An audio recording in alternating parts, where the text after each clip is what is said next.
Viewers, yesterday United States Africa Command issued a press release along with 15 satellite images. This press release states that Russia has provided Haftar forces with Russian fighter jets. These Russian fighter jets are in Libya now, and these Russian fighter jets will be flown by Russian mercenary pilots to target GNA.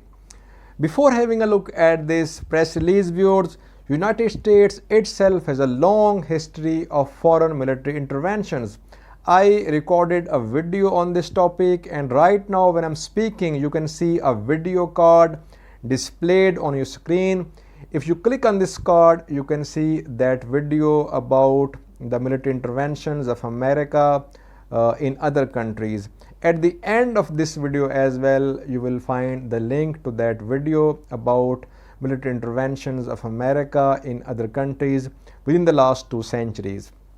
Now, viewers, coming back to this development, this press release by United States Africa Command. This press release states, viewers, that these Russian fighter jets, they flew from Russia. First, they came to Syria, and here in Syria, their identity was changed. Their markings, which showed their Russian identity, these markings were camouflaged. And from Syria, after camouflaging their Russian markings, these fighter jets flew to Libya, and now they are at bases in Libya like Al Jafra and Al Khadim Air Base, viewers. Viewers, so far no denial from Russia, no convincing denial from Russia. This talk of Russian fighter jets, it has been going on for some time, for several days. First, it was Fatih Bashaga, who is the Interior Minister of GNA.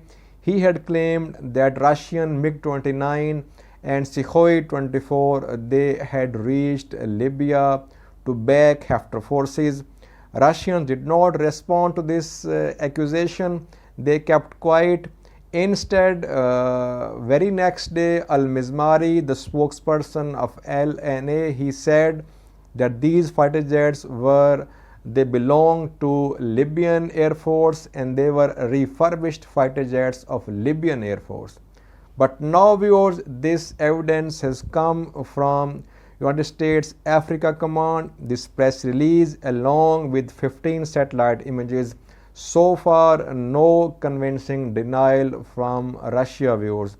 That shows, viewers, that these are Russian fighter jets and they have been flown in Libya with a purpose. A message is being given to Turkey, viewers, because Turkish drones, they have been playing havoc with the Russian air defense systems. Turkey claims that its drones destroyed more than 10 air defense systems of Russia, Pantsir air defense systems. So now Russia has brought its MiG-29.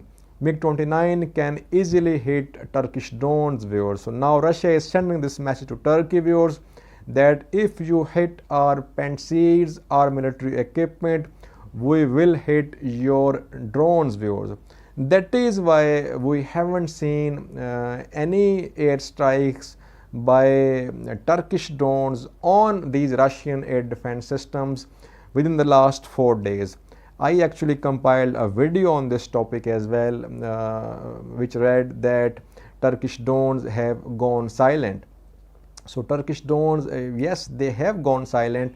They are not striking, they are not hitting these air defense systems of Russia now. Instead, they are now targeting other areas. For example, yesterday we saw that Turkish drones, they hit fuel tanks of LNA forces.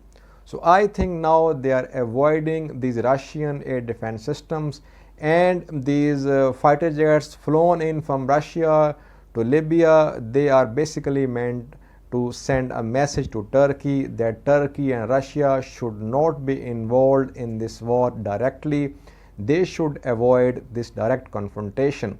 This strained relationship between Turkey and Russia, viewers, they stay in touch. Their heads, their presidents stay in touch. Their foreign ministers stay in touch. And sometimes it seems they are on the brink of a war. But again, the relationship goes on.